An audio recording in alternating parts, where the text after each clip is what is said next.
Welcome, my darling pretties, to our Beyond the Dawn of Business podcast for pretty empowered female entrepreneurs. It's time to step into your power, pretties. Lift each other, support the squad, and choose a life filled with the autonomy and freedom to live your dreams. I'm your host, Dawn Beth, owner and founder of Beyond the Dawn digital business brand and agency.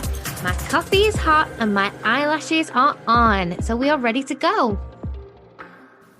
Hello and welcome to this episode. I am delighted today to be talking to you about being a disruptor, a true leader, and having the difficult conversations. This one is a really important subject for me. Often when I come on here, I'm giving tips and hints of things that I am extremely comfortable with. I'm giving tips and hints on things that I've done hundreds of times, things that I have 100% complete conviction in, and I know what I'm banging on about, basically. I know that the tips and advice I'm giving you are really, really helpful. I know that they will support you, and I don't need to worry, in any way, shape or form. Like, it's just so natural. But disrupting, being a true leader and having difficult conversations is actually something that does not come naturally to me. This is a muscle that I have been exercising, that I've been training now for a number of years, and I do feel like it's starting to become easier. But as a natural born people pleaser, as somebody who has spent their entire life wanting to be liked, wanting people to effortlessly adore them, and finding that isn't always the case, and just going through life kind of on the outskirts of really quality relationships and friendships, especially in my childhood, I have got some real scarily deep people-pleasing tendencies.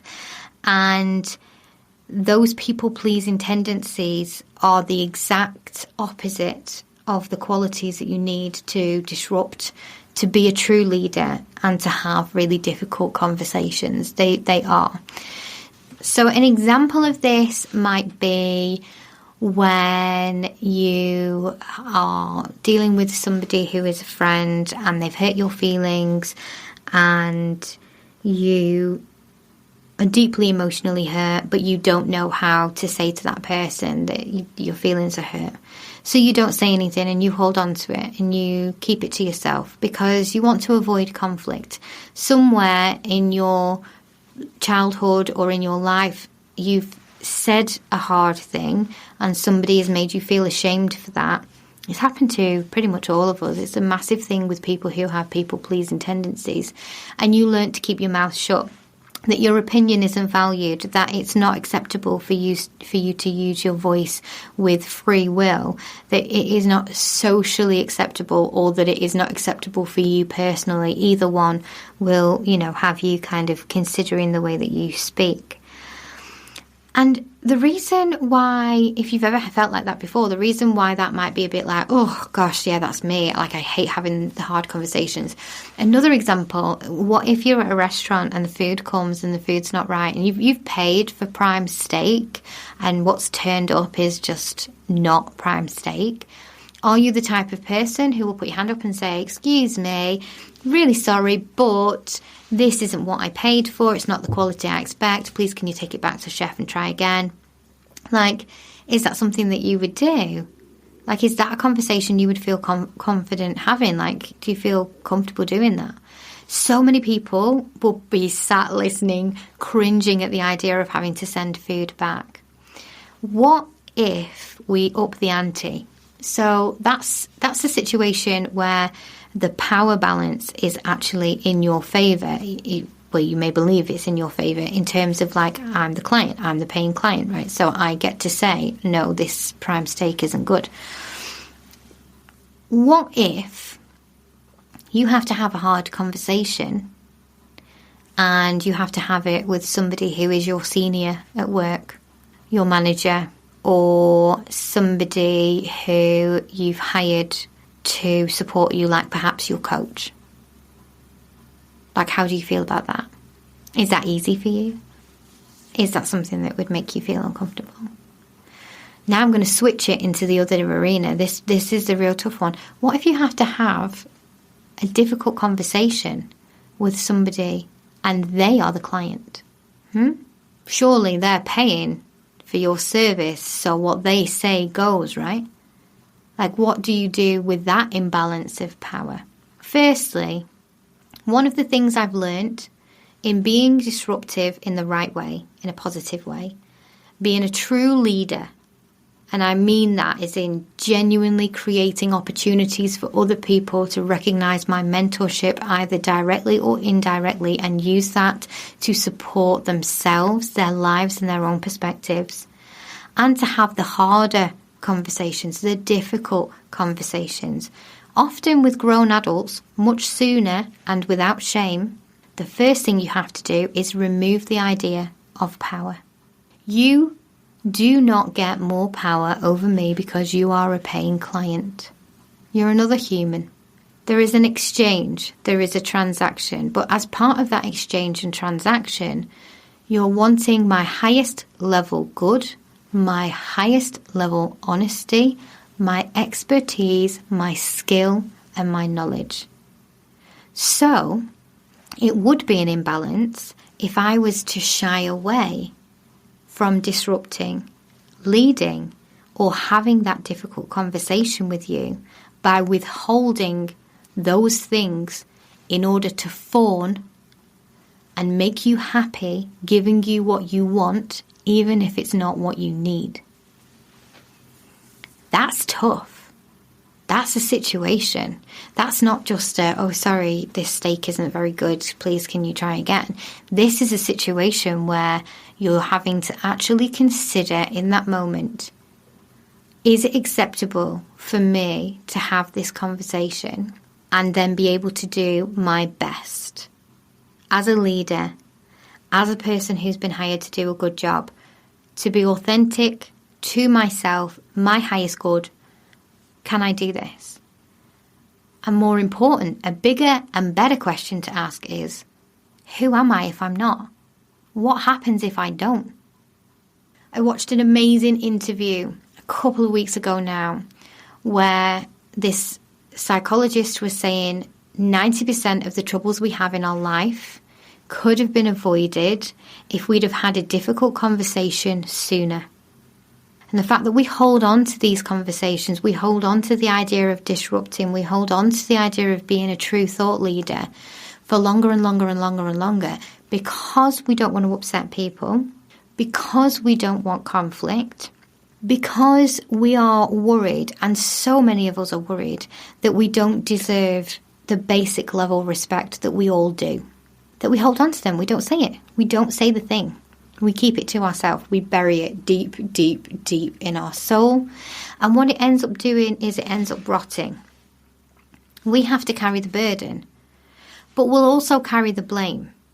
When we don't have those conversations, where we're not open and honest about those things, when we're trying to avoid conflict, you don't ever actually avoid it.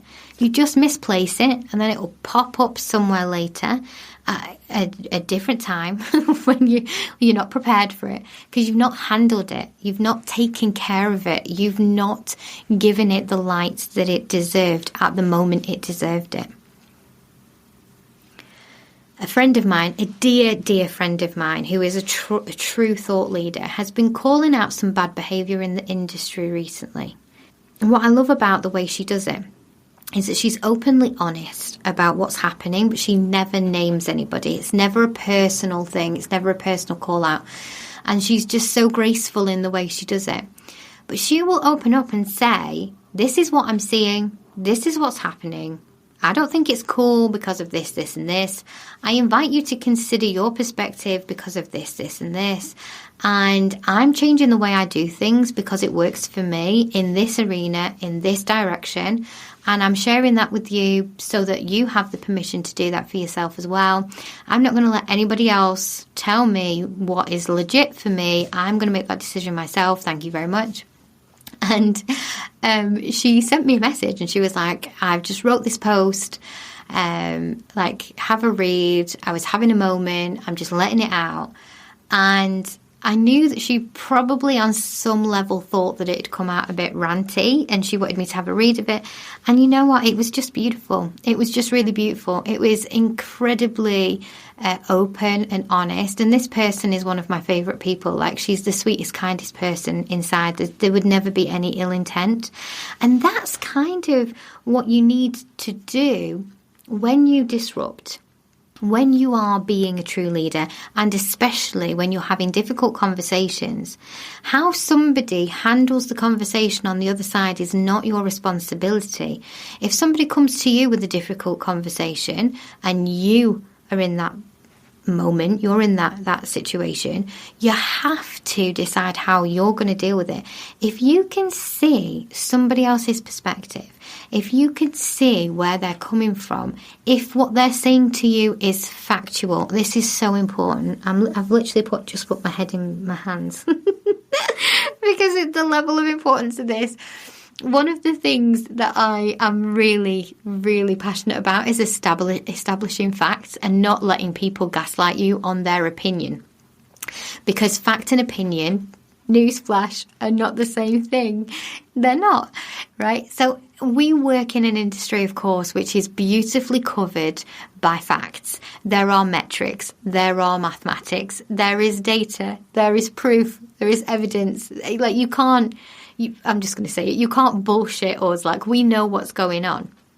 So if you're ever in a state where somebody comes to you and it's a hard conversation and you can see the fact and there is fact there, and you may have to own up to it, you may have to sit there and go, well, yes, that Tuesday at 9:30 a.m. I did go to the cake shop and didn't get in the office till this time or whatever. Right? If you know that that's really happening, you know, don't deny it, don't rebuke it, don't turn it into something it doesn't have to be, don't petify it, like, don't turn it into a personal attack. Like, just be an adult about it and allow for that open conversation. You will be able to reject pieces of it if you don't believe that it's true, but you also don't need to make it into something it isn't. If somebody is coming to you within the right energy, and you will know the people who are coming to you in the right energy. The only time that doesn't work is if you are unhealed. If you have some trauma and somebody else triggers an old trauma in you, that can be difficult for you to figure out that they're actually coming to you in a good way because they've accidentally stood on a personal, emotional landmine. But it's not their job to know that they've done that. It's your job to know what your triggers are and to regulate your emotions accordingly. The point is, you have to have the right energy. You have to accept information that comes to you in the right energy. And I'm not talking about the fake, nice, covert attempt at, here, I'm really a Care Bear, but let me, speak to you in a horrible way. Like, that's not what I mean. Those people are trying to be something that they're not, and you'll be able to spot that a mile away when you've been in somebody's energy long enough. But for somebody who's really genuine, somebody who you trust, for somebody who is coming to you and wants your highest good, and you know that they want your highest good, or somebody that you've hired to give you the answers, like, it sounds really simple, but you have to trust them. You have to allow them to give you the answers. If you don't, then you're shooting yourself in the foot. And when you have to do that for somebody else, you're denying the opportunity to be a true leader. Absolutely. Like, if you're going to somebody and saying, I'm going to manage this project, or I'm going to manage this task, or I'm going to manage this group of people, and then you don't manage at all, you're not a leader, you're not a manager. You can have a funny role title, like you can take the role and tell everybody that that's what you are, but if you're not actually stepping up to the plate, that's not actually what you are. It's inauthentic. You can't be a true leader and have difficult conversations without disrupting. You cannot. Sometimes you have to go in and break a thing before you rebuild it, and you have to tell somebody that doesn't want to hear it that what they're trying to do is never going to work. But you still have to do it. You can't shy away from that. Shying away from that is like removing your own empowerment. It's removing your own opportunity to really, truly become the leader that you could be. One of the things I feel really passionate about is that we need disruptors, we need leaders, we need people who say the things that nobody is supposed to say. I don't agree with devil's advocate. Devil's advocate has been used horrendously just to make trouble where no trouble needs to be made. I don't think that you have to pick apart every single thing that people put out into the world. For an example, recently there was a fantastic music video with Taylor Swift, and she stood on some scales and the scales said fat, and because she's not fat, there was a lot of people that said she was body shaming and she was doing this, she's doing that, and she removed it from her music video. And that's really upsetting, because what she was talking about was her own body dysmorphia. It was very personal for her. She was talking about how she actually had starved herself in the past because she had this weird relationship with her body, this weird relationship with food. It meant nothing about anybody else. It was never meant to reflect anything outside of her. So I don't agree with picking things like that apart. I really do feel sometimes we don't engage our intelligent brains before we go ahead and try to find fault with people. But again, that comes back to your own space, right? Your own kind of healed space. Are you healed, or are you looking for that stuff? And people who aren't healed are looking for that stuff because they've been conditioned to in order to keep themselves safe. And that's where being a disruptor and being a leader, true leader, and having the difficult conversations, we're gone full circle. It comes back to that scared element of conflict, because you're worried that you will step on an emotional landmine of somebody else and that it will blow up in your face, even though you believe that the thing needs to be said or the thing needs to be discussed. I would love for you to try and invoke more and more and more opportunities to just say the things you want to say. Disrupt the industry. Be a true thought leader. Don't be scared. Have the difficult conversations. Have them with love. Have them with empathy. Have them with deep compassion for both yourself in the moment of having to deliver them, which is so hard, and the person having to receive it, who is probably also in the same state of, uncomfort. Don't ever do anything maliciously, of course, but don't shy away from it. In order for us to have strong people that hold the structure of our business society in a way that does good and not evil, we need more people to stand up and say, I will be the leader of this. I will take on the responsibility, as difficult as it is, to make sure that those important conversations are happening for the good of all. You might not think that you have leadership in you, but so many of you do. So many of you do, and you've just not unlocked that part of yourself. And I would love, love, love to help you unlock it. So do let me know how you felt about this episode. Come and have a difficult conversation with me if I need to hear it, man. My DMs are open. I'm sending massive love to you, and I hope you've enjoyed this episode. I'll speak to you again soon. If you're loving our Pretty podcast, come on over to Social Pretties, our online safe house and sisterhood community. It's a safe space where female entrepreneurs connect and thrive in a warm, welcoming fold of pretty amazing women. You'll find an easy redirect in the description, and I can't wait to see you in there. And depending on where you're listening right now, we would love it if you would click subscribe or follow so that you can be the first to know when our new podcasts come out.